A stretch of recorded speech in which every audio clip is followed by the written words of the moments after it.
Welcome to Movies That Matter, the podcast about recent films going above and beyond the call of box office returns to boldly explore a social issue affecting people's lives. I'm Nicole Finari. And I'm Stacy Moore. And with us today is... Jen. Welcome back, Jen. Thank you. Happy to be back.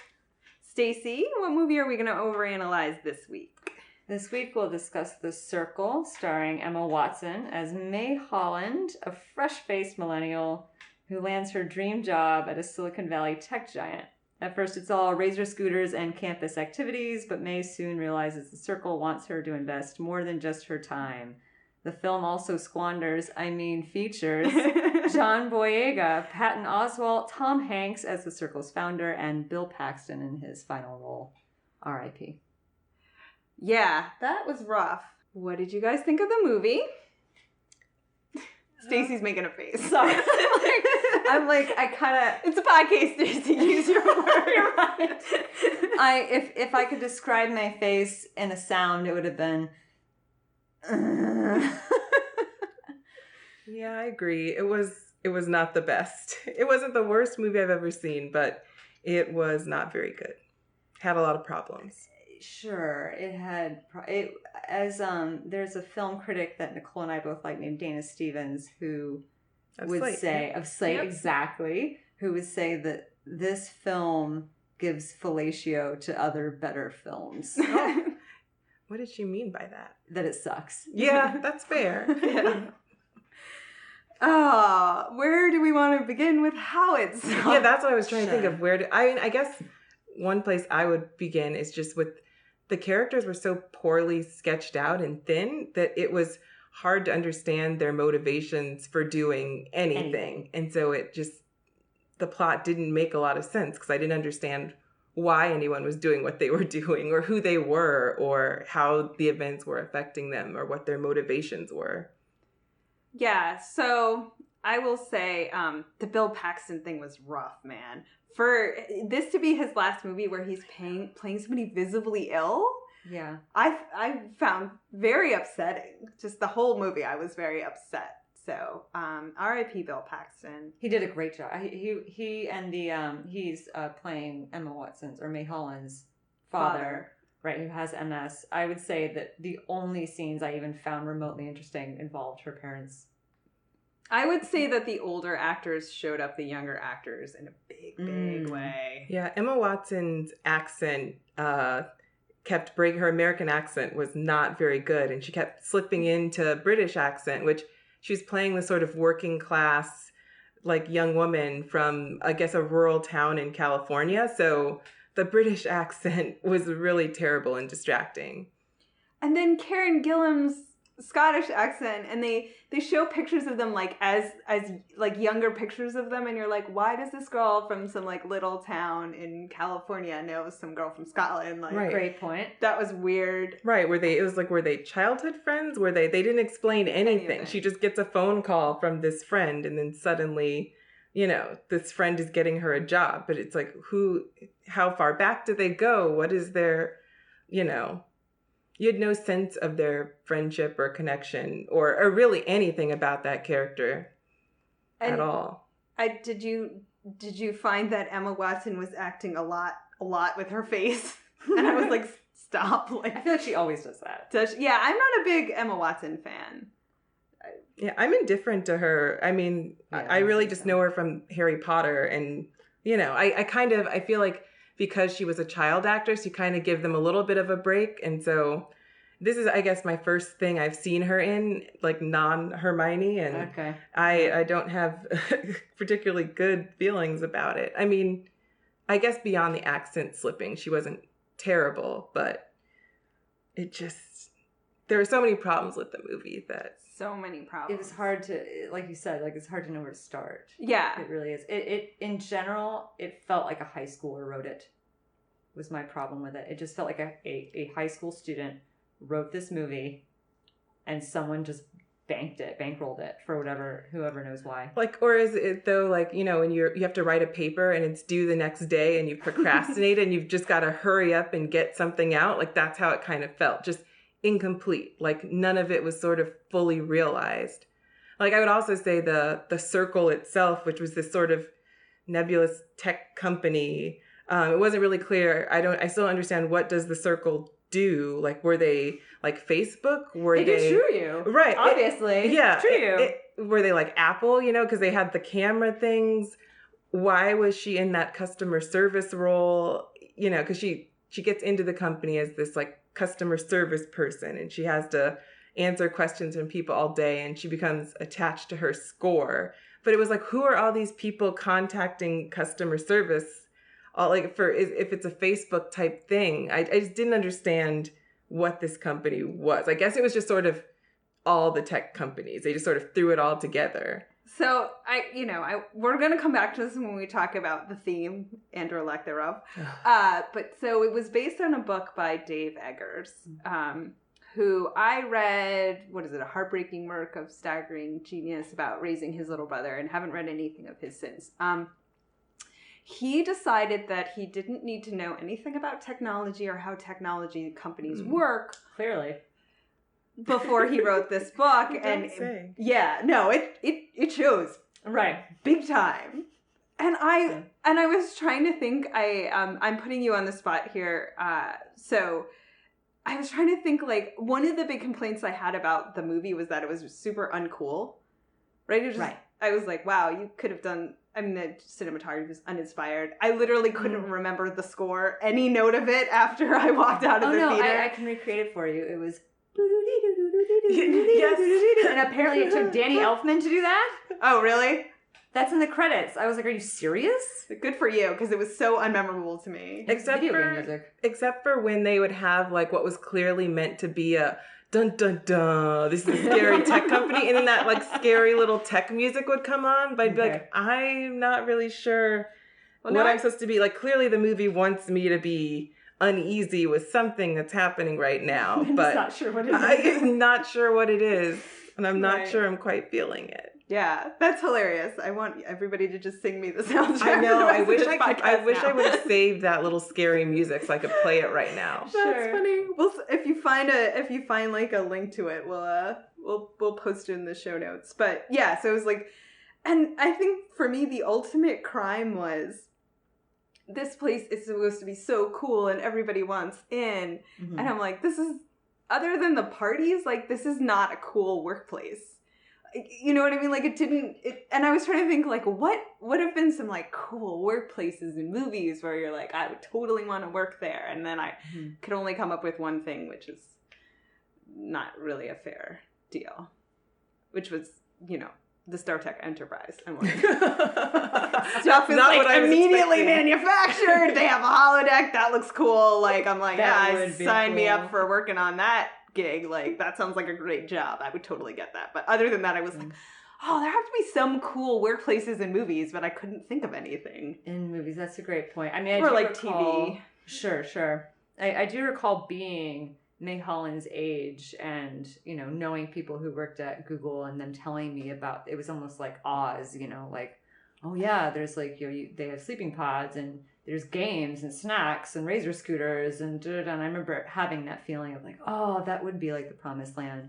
I felt like a beanbag chair here or something. But that was like, 6 or 7, 8 years ago now. Like, that's kind of, even that is like sort of a dated concept of like what's cool. Like, it makes me think of like in the 90s, when there were all of those, like before the .com bubble, and there'd be like, oh, we have a ball pit and da-da-da. Like, it was like as if he watched like a 60 Minutes from like 1997 and was like, this is what this tech company looks like. It just, yeah. I mean, I guess it was supposed to be creepy, or, I guess it was supposed to be not necessarily cool, but it was supposed to be like cult-like, I guess. Mm-hmm. But I didn't even really necessarily feel that. Yeah, no. I thought, I mean, it was, like you said, like, it failed on the creepy factor. It really did. Like, so, in May's second week of work, I guess, she's been obsessed with making her performance metric, and they, like, can we point out, like, we spend something like, 20 minutes watching her take customer service requests? Right. A long time. Riveting. Anyway, yeah. Yeah. So, so then these two, like, I don't know, HR representatives come up and give her this supposedly creepy speech about work life and being good at this company, which is so obvious and unsubtle, and it just is like, you know, oh, we didn't see you at the party. Not that any of this is mandatory. And you're like, wow, don't do biting satire or anything. Like, just spell it all out. Like, it just felt completely flat. Yeah, like, and the guy with the kayaking, he's like, you kayak? I didn't know you kayaked. Like, it's not on your profile. It's like, we get it. Yeah, we get it. Thank creepy. you. Yeah. I mean, I guess one thing I did like about that was it sort of reminded me of like when workplaces do try to do like mandatory fun, and you're like, I really wish that you just wouldn't bother. You know, like it was like, oh, we're all gonna go bowling, and you're like, I would really rather you just give me the rest of the day off, but fine. Yeah. I just sort of like he just didn't know how to write or film. No one knew how to film like a really fun, cool workplace. And I'm like, yes, having alcohol at your workplace, it doesn't make it cool or fun. Like, no. Yeah. And I guess it just didn't sell to me why people would be so devoted to the place. Like, I just didn't really understand, you know, the cult-like atmosphere or why they would be so intense about it. Because it just, I don't know. It just didn't really sell me on it. Yeah. On whatever this sort of, it was like this sort of cult of personality, you know, like the things like Tom Hanks in the front, it's like he's like Steve Jobs, you know, presenting the new product, and they're all, but yeah, I don't know, it just all fell so flat. It didn't, right. I just didn't buy it at all. And the thing that frustrated me about that in terms of the cult, like what makes everybody think Google is so amazing because they give you that like 20% of your time to spend on any project that you can work on. Like that's so neat.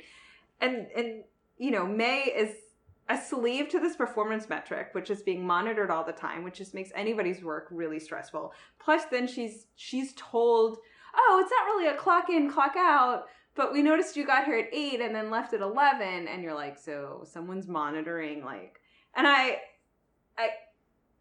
felt it was just sort of like, this is you've just defined what Chinese factory workers complain about, a miserable work life where you're being monitored every second, you're held to an impossible performance metric, and like you have ridiculously long hours. You're like, never allowed to leave. Yeah. I'm like, minus this, she works in an actual factory. Like you've just described a sweatshop. Like why would anybody be super loyal and want to work here? Sure. Even if Beck does preside over it. Oh, was that not the best? I felt so depressed in that moment when they showed Beck, because I was like, Beck, no, what are you doing in this movie? Why? He is supposedly like the A-list musical act that they are all, you know, so pleased privileged to be able to witness. And I'm like, Beck? I mean, like best case scenario, he was like relevant, 2008? Yeah.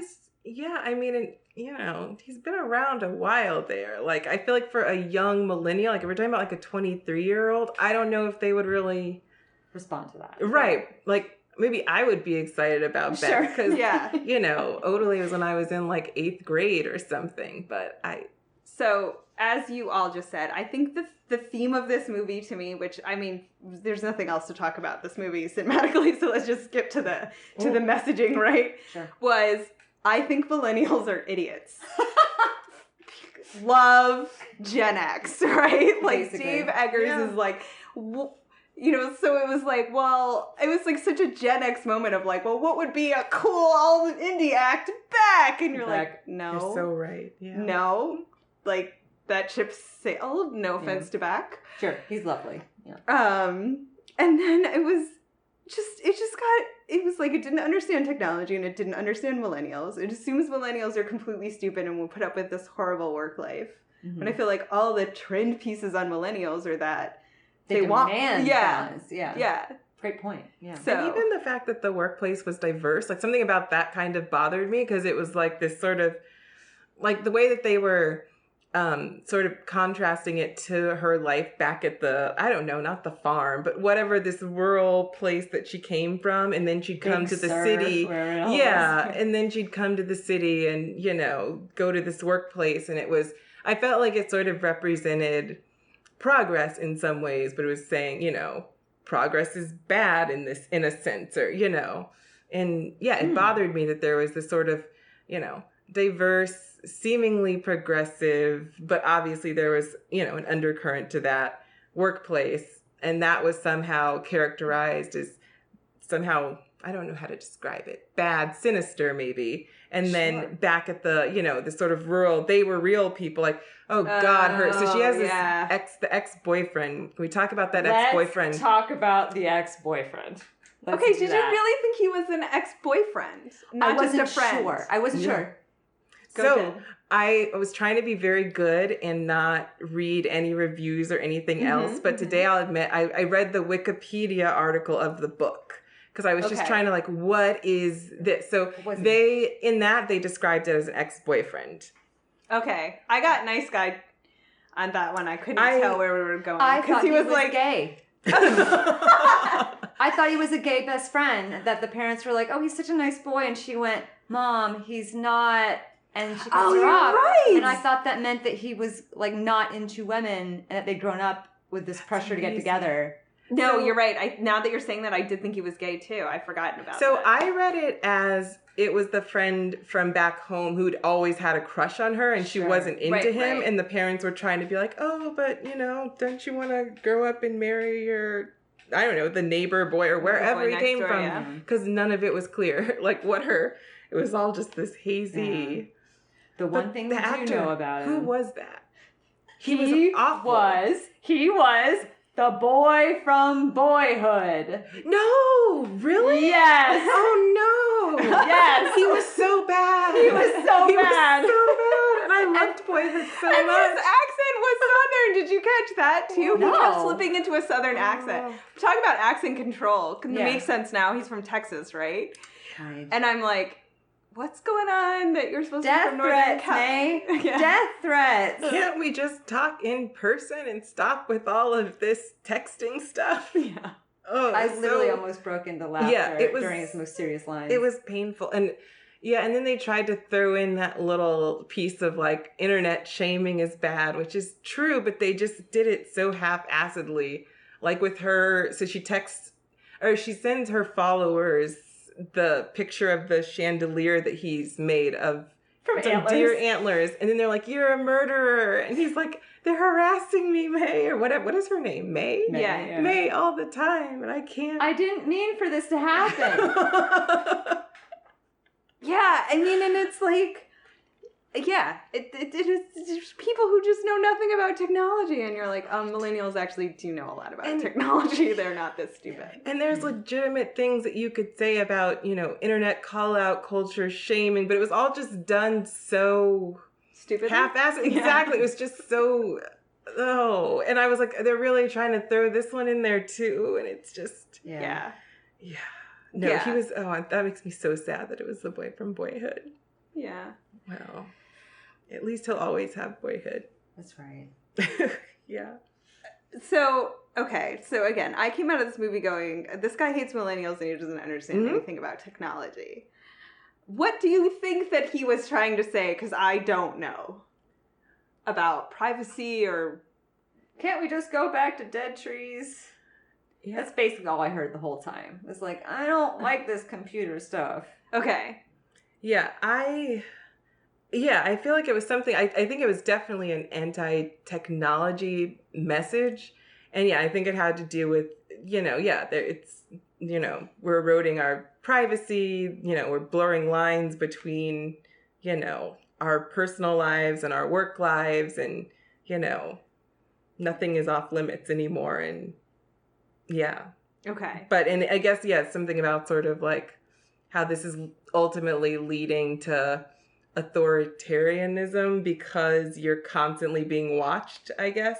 Yeah, so to catch people up on the plot, like they invent this camera that you can stick anywhere and then they can see you. And then, May's big rebellion at the end, which is shocking because you think that she's maybe not going to be this naive, but she is that, no, it's really the best thing ever to just embrace being watched all the time.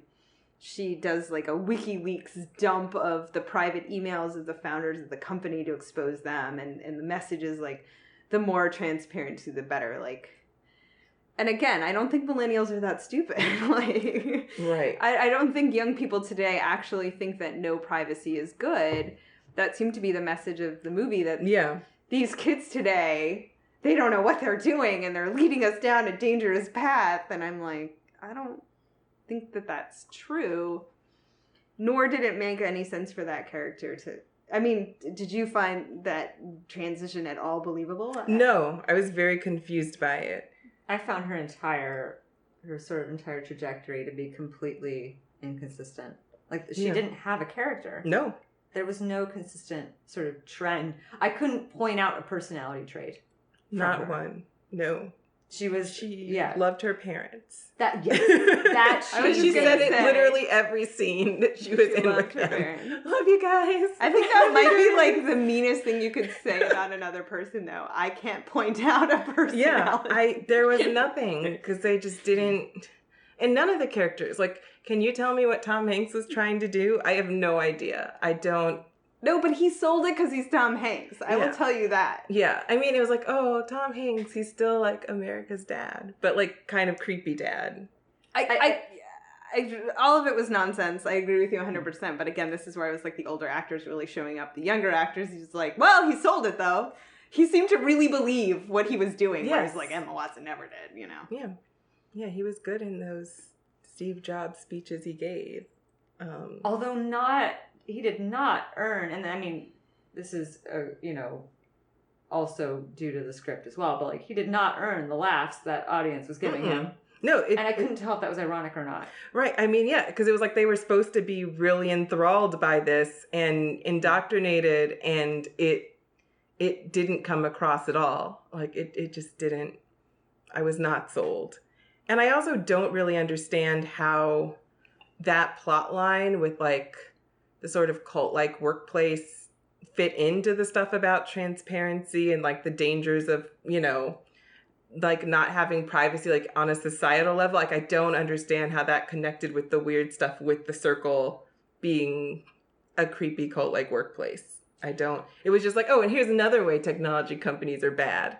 Like, I think what he was trying to do, and again, failed to sell it, as the movie just failed to sell that this was a fun company and it deserved a cult-like status, was make it like you get seduced by the technology at first and you don't realize like what you're giving away, right? Like, that you've given Facebook an enormous amount of data from which they can analyze all kinds of behaviors with scary accuracy because you've liked a bunch of pages and you've told them all this information. But again, that company was the least seductive thing in the world, and I would have quit the next day when they were like, here's this performance metric that we're monitoring all the time, and by the way, you clocked in at 8 and clocked out at 11. I would have been like, I quit. Right? No thank you. Mean, the parents with MS and needing the healthcare, I think, would have been a compelling story, but they try to make it sound like, no, she's like so into this. And then you have the friend who at first I'm like, she's so high powered and she gets May this job.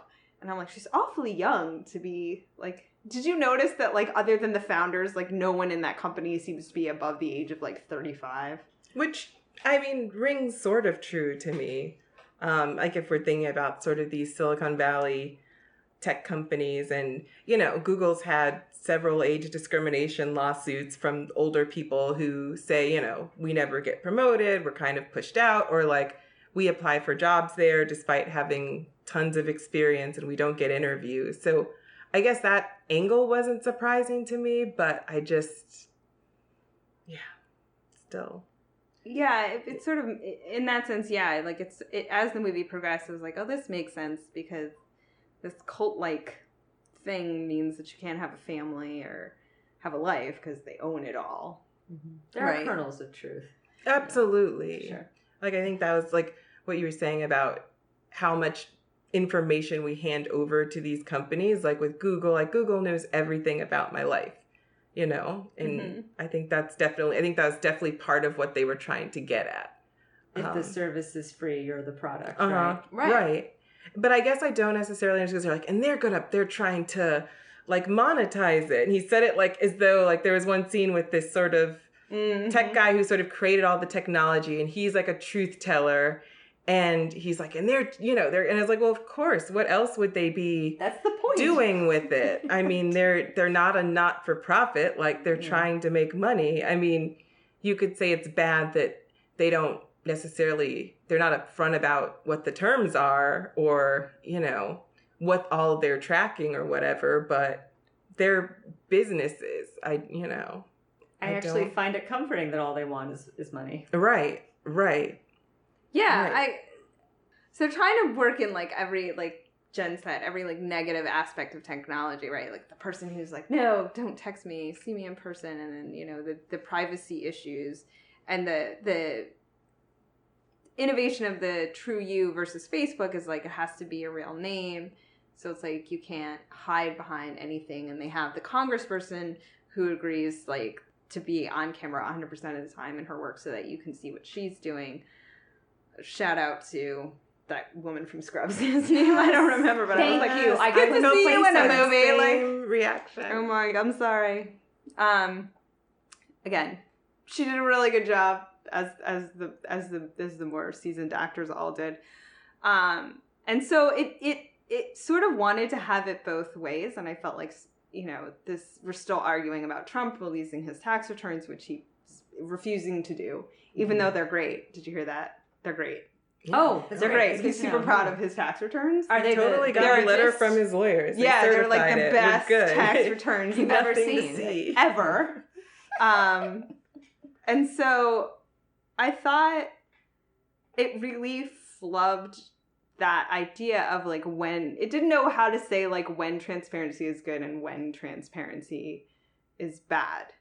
I agree completely. And that was another one of those scenes where they did the scary music, like when the politician's on stage and then she says, from now on, you know, I'm going full transparent and you'll be able to see every meeting I have with lobbyists, every email I send, every vote you know, and I was kind of like, yeah, I am for that. I think this is a good thing. And this is like the scary music. And I was like, why, you know, that sounds given the context of what's going on in the world, that one, it just, I pay your salary, lady. Right. Yeah, and they were like, so no, it was one of those ones where I was like, yeah, I think transparency here is actually a good thing.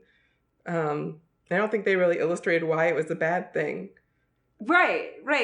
I agree. So yeah, I was just wondering, I guess I feel, I'm just like, I don't really want to go back and watch this movie again because it was a stinker, but I'm like, I totally missed all the scary music. Like, it was driving me nuts. I'm really sensitive to scores, and I hate when they're used like that strongly to sort of like, instead it's almost like a show don't tell type of thing. Oh, absolutely. Where it's like they can't illustrate it with like, you know, because I feel like a score can sort of add to those feelings, but if your full case that you're making is just with the music, I find it really distracting. It was extremely well put, Jen. Yeah, it's driving me nuts. This is like, sidebar, my chief complaint about Steven Spielberg. Yes! And next time I explain it to somebody, I'm going to use that quote of saying, if your full case is only made by the score, then you haven't done your job as a director. Yeah, I wanted to throw my popcorn at the screen during Lincoln. I was like, I love you, Steven Spielberg, but the music, it was out of control. It's a similar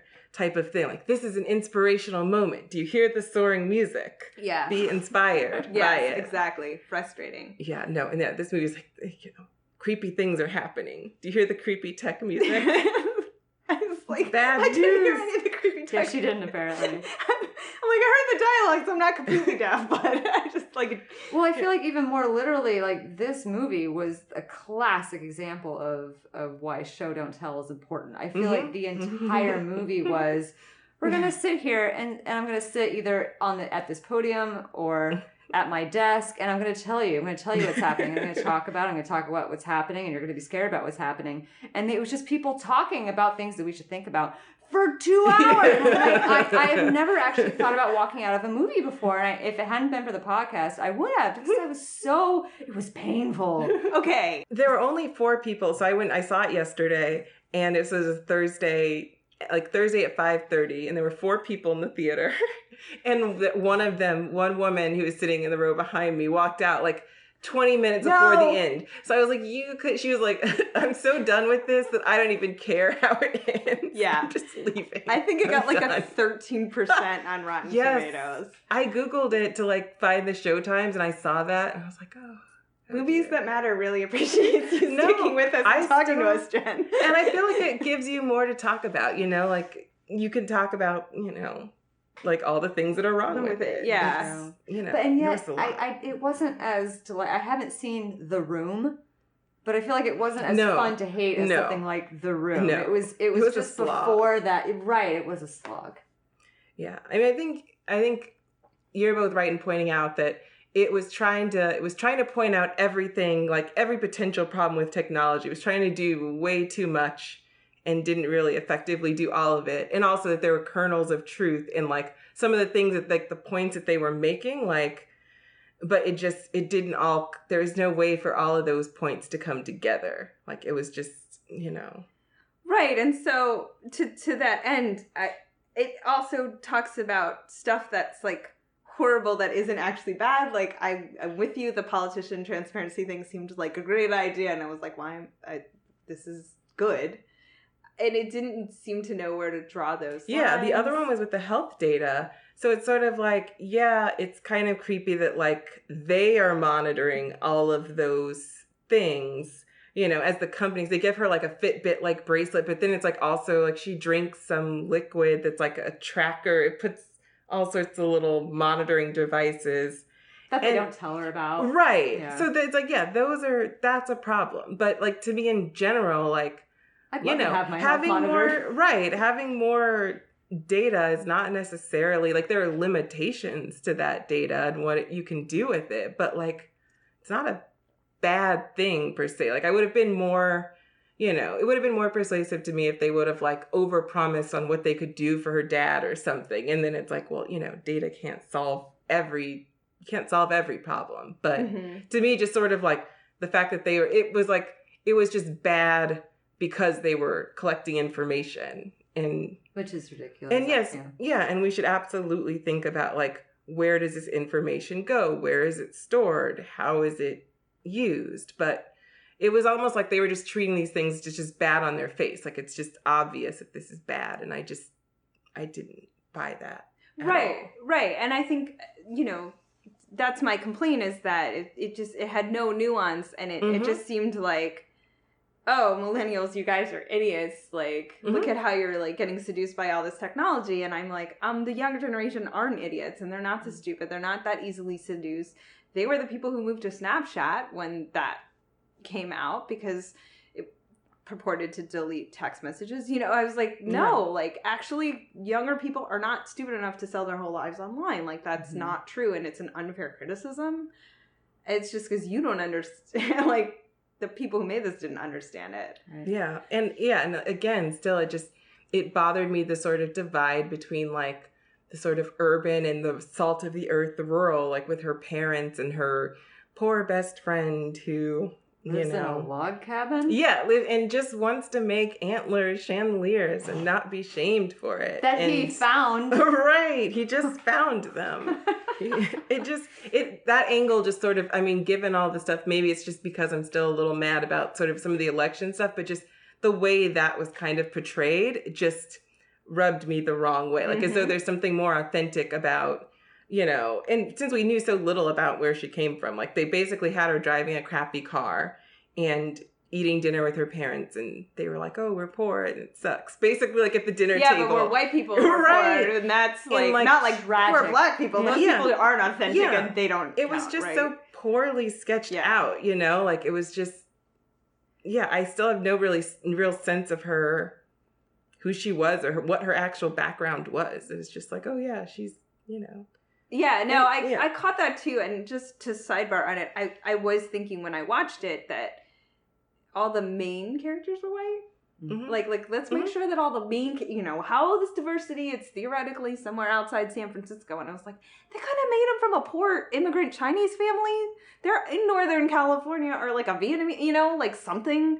That Mercer character, I felt like he didn't need to be white. Like, but I think you're right. Yeah. Like the messaging then becomes, this is authentic America. Right. And this sort of new, all these young people thinking they're doing something, and they're, and they're diverse, and they're, thinking they're the future. And I don't know. I think there's always some angle of that, element of that when you're talking about, when you're critiquing technology and critiquing, I guess sort of the young people, and kind of bothered me. It was completely uneven, and it's sort of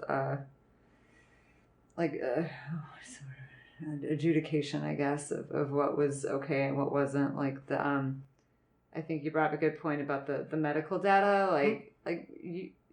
Baby boomers have medical data. It's just on sheets of paper, and it's in binders and folders, and you have to sign a release to get access to it. That's the only difference. And the idea of like her friend, okay, spoiler, the idea of her friend driving off the bridge as a result of this lack of privacy. It wasn't even due to lack of privacy. It was because of just a drone dropped in front of him. And we're supposed to connect his death martyr. to this lack of privacy. When really it was just poor drone flying. Yeah, well, so he also could have just stopped speeding along the highway, because there was no reason, like... Correct. It's not like he's, Princess Diana fleeing the paparazzi. It was like a woman with an iPhone behind. Like, why was he speeding around, like, curving? He could have been like, leave or I'll call the cops. Yeah, right. Or just go in his house and shut the door. Like, I don't know. Yeah, and understand. To that end, though, so then they juxtapose his death by, like May giving access, giving the company access to him when she shouldn't have, but then her being saved by the company because she's being monitored all the time when she goes out on that kayak. And so, that's sort of her transformation moment, that like, thank God all this technology is amazing because it saved my life, because somebody was watching me do something stupid that I shouldn't have done in the first place. It was basically suicidal that she did. It was completely like implausible that someone would do that. Yeah, and that was also just, that whole transition was just bizarre, because it's like, prior to that, she was like very skeptical. She's like, what's going on here? This is kind of weird. Very quiet, you guys are very weird. shy.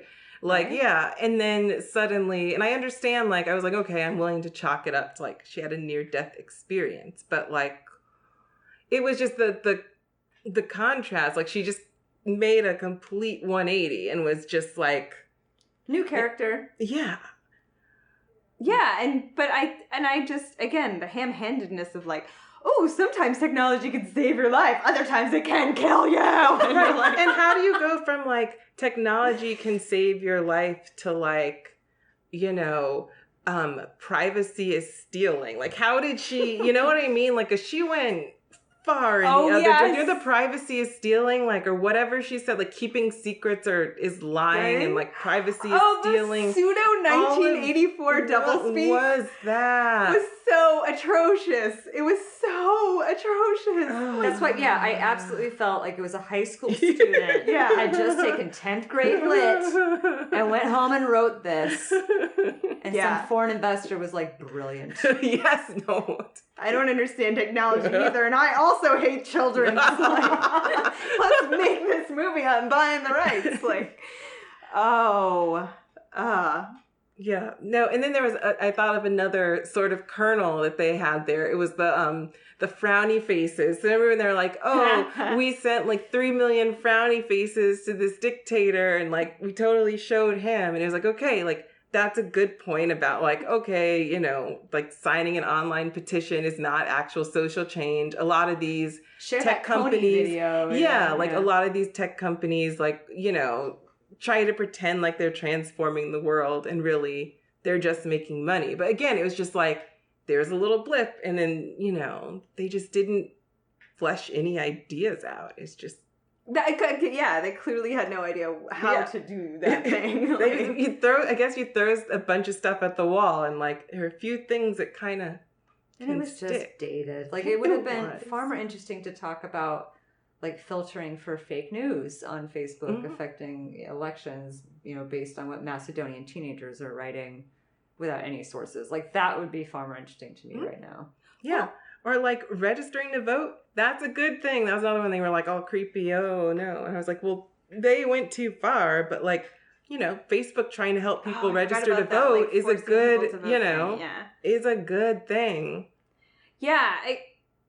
And I thought, again, like, so then the one, voyeuristic moment is like her poor parents having like assisted sex, which was like really sweet. And you're like, okay, of all the comments you want to make about lack of privacy and sex, this is the one that you chose. Like, there are much more pointed things you could have said about that.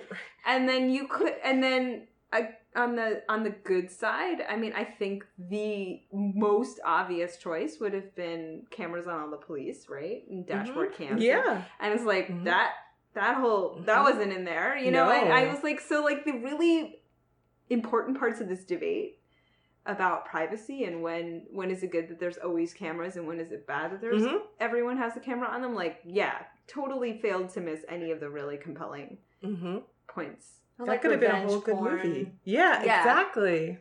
Oh, and everything like everyone says to her all the time on camera, like they pop up a few negative comments. Yes, and we never get anything else. And then I'm like, okay, again, even though everyone is I guess this is perfect transparency, so there are no trolls anymore, and no one's like making death and rape threats against this girl. Like, that's realistic. A very good point. And also, why are like 3 million people following some random low-ranked person from a tech company? Like, why? You know what I mean? Like, why are all of these people following her? Like, why? Like, you're like, oh, you're an associate at Facebook, and like they're posting stuff. Like, I can't. Why would anyone watch me fill these customer service requests? Like, why would she have like 3 million followers?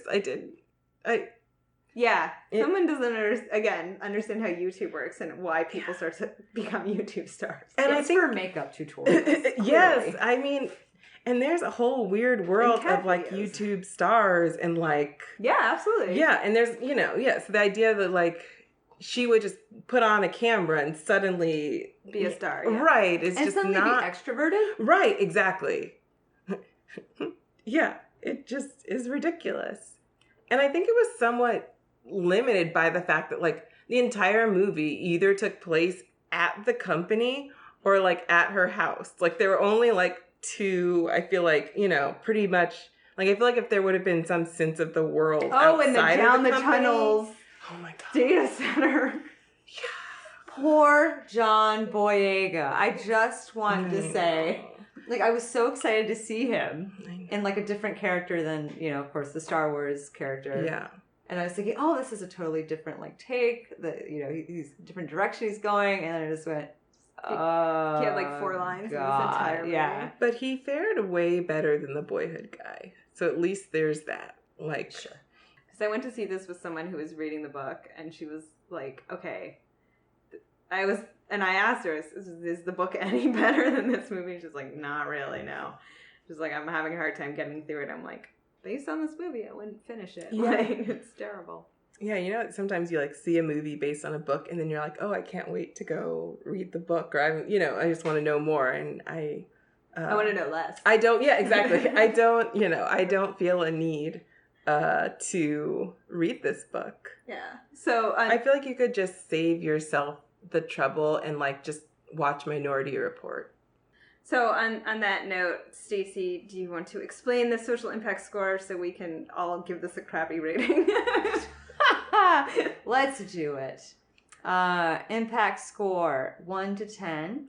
1 being it changes nothing, 10 being the world we once knew is gone forever. Shall we let the guest go first? I mean, I guess this won't come as a major surprise. 1. 1. Yeah. 1. Good talk. Yep. Yeah. Jen, do you have something to recommend? You could tell us something better to see. Oh yeah, so yeah, I totally got ahead of myself. Yeah, I would say Minority Report. I think it's, and also Steven Spielberg, right? But not going nuts with not going overboard with the score in this film. And a good job by Tom Cruise, which I wouldn't say very often. That's a whole separate discussion. But I think Tom Cruise is one of the better action stars out there. He did dangle off a plane. Yeah. He does his job well. But yeah, Minority Report, legit good movie. I think deals with these themes, some of these themes, a lot better. Yeah.